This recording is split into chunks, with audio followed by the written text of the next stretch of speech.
ముఖ్యమంత్రిగా ప్రవేశపెట్టిన తీర్మానంపై మన మినిస్టర్ గారు నారాయణ గారు మాట్లాడతారు. అధ్యక్ష, రాష్ట్రం ఎలా విడిపోయిందో అందరికీ తెలిసిందే. ఆ రోజు రాష్ట్రాన్ని విడగొట్టొద్దని రాష్ట్ర ప్రజలందరూ నెత్తినూరు కొట్టుకుని విన్నవించిన గత పాలకులు వారి రాజకీయ లబ్ధి కోసం రాష్ట్రాన్ని రెండుగా విడగొట్టడం జరిగింది. అయితే కంబైన్డ్ స్టేట్లో ఉన్న రాజధాని హైదరాబాద్, తెలంగాణ ఉండటం వల్ల అది తెలంగాణలోకి ఉండిపోయింది. అయితే మన రాష్ట్రానికి రాజధాని అంటూ లేదు. అయితే రీఆర్గనైజేషన్ యాక్ట్ 2014లో 10 సంవత్సరాల వరకు హైదరాబాద్ని రాజధానిగా ఉంచుకోవచ్చని పెట్టడం జరిగింది. అయితే గౌరవనీయ ముఖ్యమంత్రి గారు ప్రజల దగ్గరుండి పరిపాలన చేయాలనే ఉద్దేశంతో వెంటనే రాజధాని కట్టాలనే ఉద్దేశంతో ప్రతిపాదించి నిర్ణయించడం జరిగింది.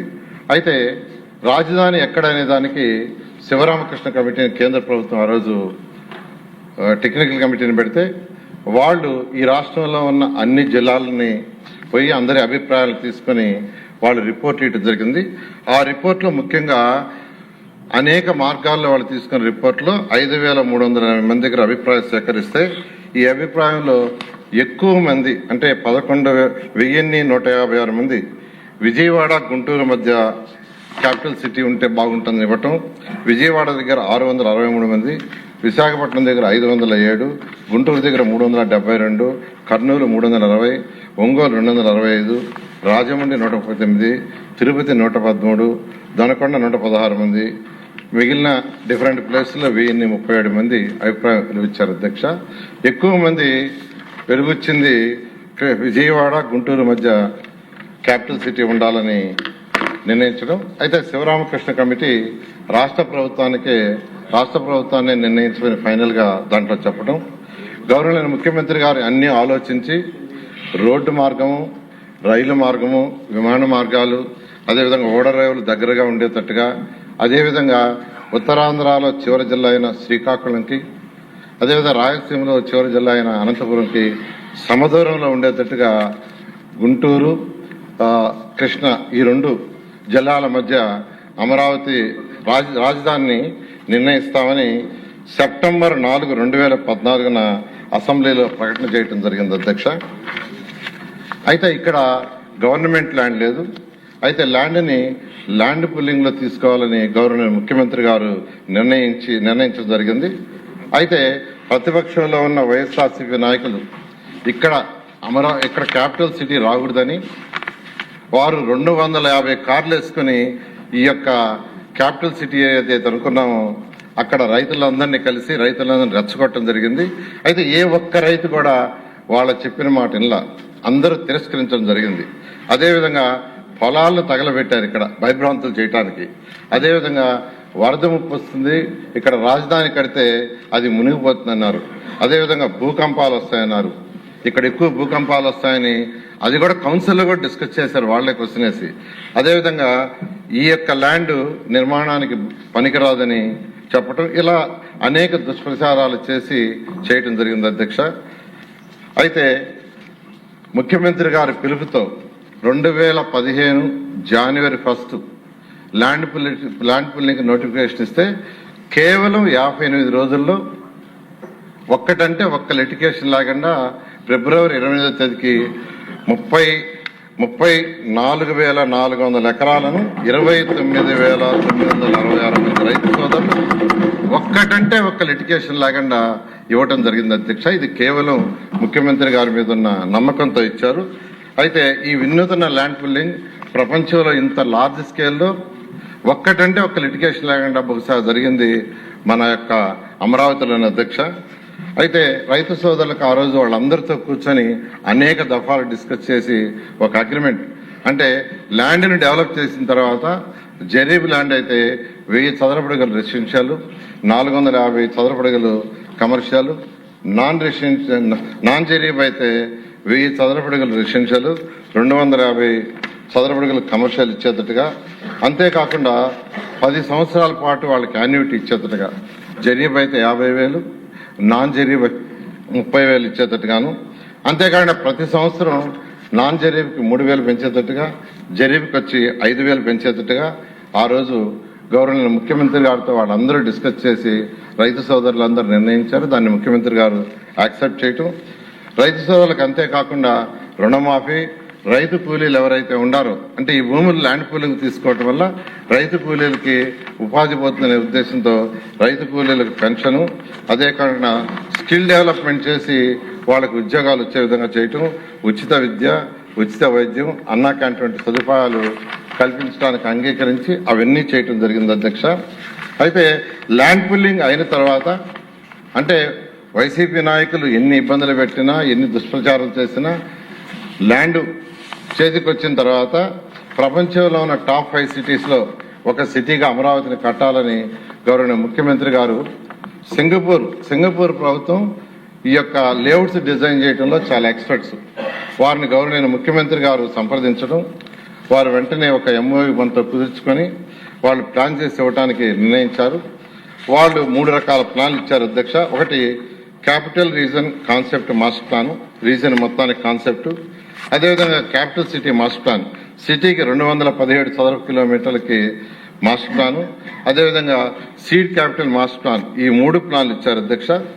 ఈ ప్లాన్లలో కూడా గవర్నర్ ముఖ్యమంత్రి గారి యొక్క సలహా మేరకు 9 నగరాలని, ఒకటి government complex, justice city, finance city, knowledge city, electronic city, health city, sports city, అదేవిధంగా మీడియా సిటీ, టూరిజం సిటీని అన్ని 9 నగరాలకు యాక్చువల్గా దాన్ని డిజైన్ చేయడం జరిగింది అధ్యక్ష. అదేవిధంగా 30% ఏరియాని గ్రీన్ అండ్ బ్లూగా, ఈ 217 చదరపు కిలోమీటర్లో 30% ఏరియాని గ్రీన్ అండ్ బ్లూగా పెట్టారు.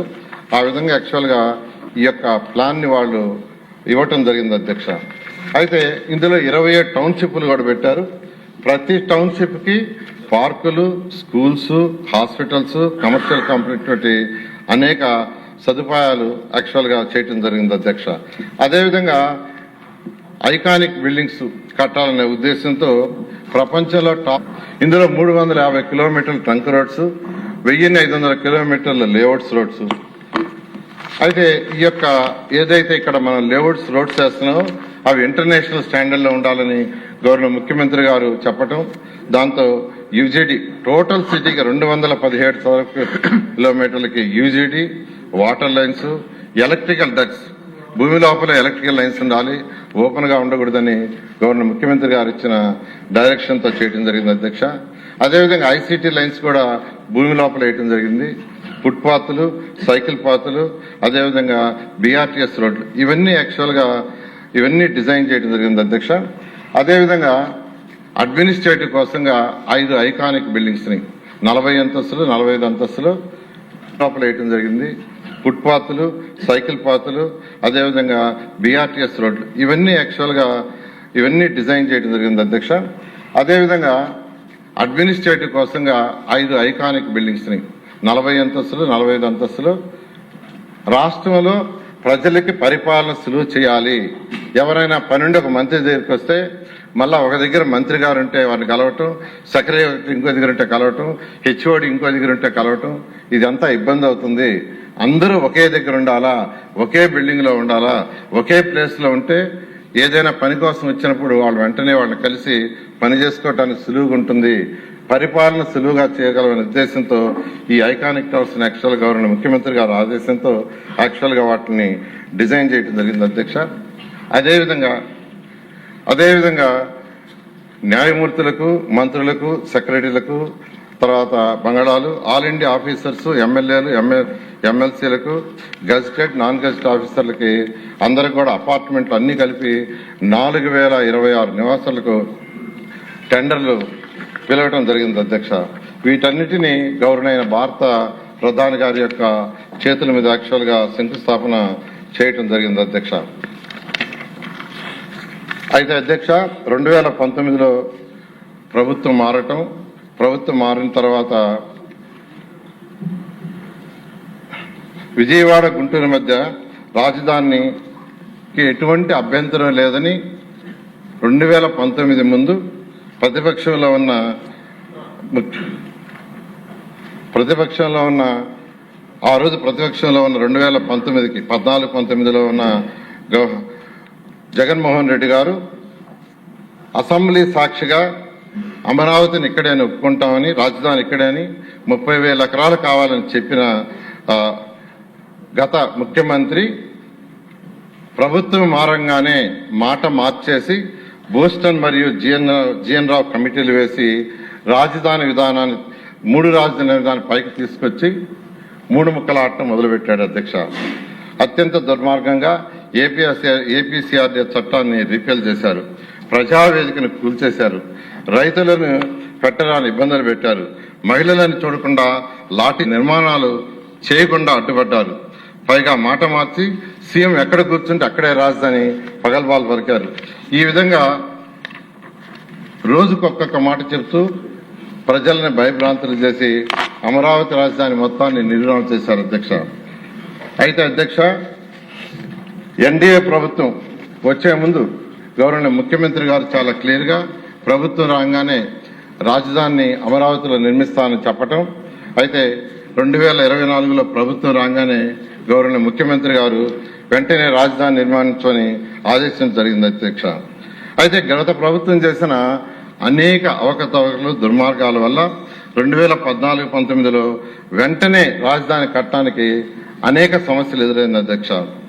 అదేంటంటే 2014-19లో ఏ కాంట్రాక్టర్లు అయితే ఇక్కడ కన్స్ట్రక్షన్స్ స్టార్ట్ చేసి వాళ్ళకి డబ్బులు ఇవ్వలేదు అధ్యక్ష. వాళ్ళు కాంట్రాక్ట్ని క్యాన్సిల్ చేసి మా బ్యాంకు ఏదైతే గ్యారంటీలు ఇచ్చామో వాటిని వెనక్కిస్తే మేము వేరే వర్క్ చేసుకుంటామంటే అవి కూడా ఇవ్వలేదు అధ్యక్ష. వాళ్ళది ఏదైతే ఇక్కడ మెటీరియల్ ఉందో అవి తీసుకుపోతామన్నా తీసుకుపోలేదు అధ్యక్ష. ఎంత మెటీరియల్ దొంగతనం జరిగినా చూసి చూడనట్టు వదిలేస్తూ ఇలా అనేక ఇబ్బందులు చేస్తే వాళ్ళందరూ ఈ ప్రభుత్వం వచ్చిన తర్వాత మా సమస్యలను ఫస్ట్ మీరు డిస్కస్ చేసి మాకు ఇబ్బందులు చేసి మీరు మళ్ళా టెండర్లు పిలవమంటే కమిటీలేసి, టెక్నికల్ కమిటీలేసి వాళ్ళ సమస్యలన్నింటినీ అనేక దఫాలు డిస్కస్ చేసి మళ్ళా ఎవరు కూడా కోర్టులకు వాటికి పోకుండా అథారిటీలో పెట్టి మళ్ళా కేబినెట్ లో పెట్టి సొల్యూషన్ చేసి అధ్యక్ష. అది అయిన తర్వాత మళ్ళా యాక్చువల్ గా టెండర్లకి ముందుకు పోవడం జరిగింది అధ్యక్ష. అయితే టెండర్లకు ముందుకు పోయే ముందు ఏదైతే అంతకు ముందు చేసిన వర్క్స్ వాటి స్టాండర్డ్ కరెక్ట్ గా ఉందా లేదా అనే దానికోసం ఐఐటి చెన్నై, ఐఐటి హైదరాబాద్ వాళ్ళకి ఇచ్చి వాటి నాణ్యతని పరిశీలించి రిపోర్ట్ ఇవ్వమంటే వాళ్ళు కొంత టైం తీసుకుని వాటి నాణ్యతని పరిశీలించి పాజిటివ్ గానే రిపోర్ట్ ఇచ్చారు. అయితే వర్క్లు స్టార్ట్ చేస్తుంటే మళ్ళా జగన్మోహన్ రెడ్డి గారు మళ్ళా విష ప్రచారం మొదలు పెట్టారు అధ్యక్ష.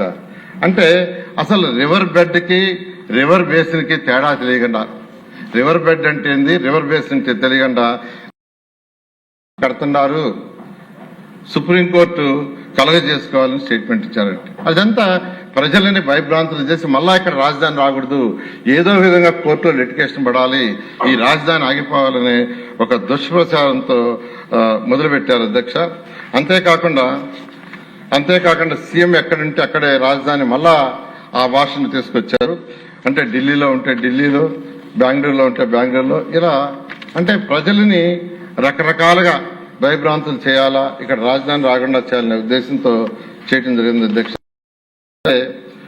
కానీ రైతులు, ఏ రైతులైతే ల్యాండ్ పుల్లింగ్కి ల్యాండ్ ఇచ్చారో ఆ రైతులు గౌరవనీయ ముఖ్యమంత్రి గారిని కలిసి, సార్ దీనికి ఒక శాశ్వత పరిష్కారం చేయండి, రోజుకు ఒక్కొక్క స్టేట్మెంట్ ఇస్తున్నారు, అందువల్ల చట్టంలోనే ఏదైతే 2014 చట్టంలోనే సవరణ చేయించి ఇది శాశ్వత రాజధాని ఉండేటట్టుగా చేయమని గౌరవనీయ ముఖ్యమంత్రి గారు రైతు సోదరులందరూ కలిసి మాట్లాడటం, సీఎం గారు కేంద్రంతో, ప్రైమ్ మినిస్టర్ వాళ్ళతో మాట్లాడి ఇన్ ప్రిన్సిపల్ యాక్చువల్ గా వాళ్ళు యాక్సెప్ట్ చేశారని తెలిసింది.